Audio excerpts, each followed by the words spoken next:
afternoon. It's 4 o'clock, and here I am doing a live presentation for a couple minutes.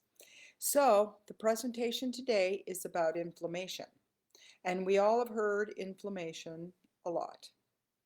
But what are the symptoms that come from inflammation, and what really happens within our body with it? So inflammation definitely can get us in the joints. So if I'm eating poorly and I have some inflammation going, I can have stiff joints, and especially when I wake up in the morning. Another symptom of inflammation is that there's bloating, which we know. And oftentimes there's bloating in the small intestine, which really gets affected very easily and quickly by inflammation. Now, your small intestines are attached to your back, inside your low back, and so therefore you can have low back pain when you have inflammation. Another biggie that really most people don't realize is that your spleen, which is part of your immune system, really, when you have inflammation, the spleen begins to run and run and run and run.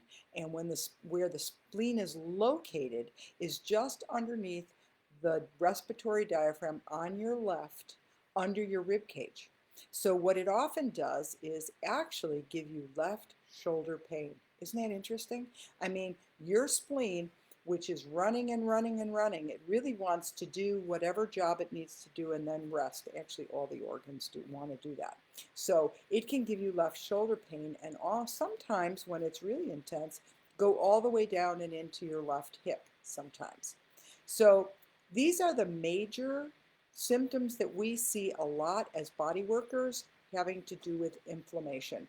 Of course, there's inflammation in the liver, which then can create a whole bunch of its own. But I wanted to give you ones that you don't tend to think about, besides, the stiffness in the joints and so forth. Anyway, you guys have a great day. I'll look forward to talking to you tomorrow about something.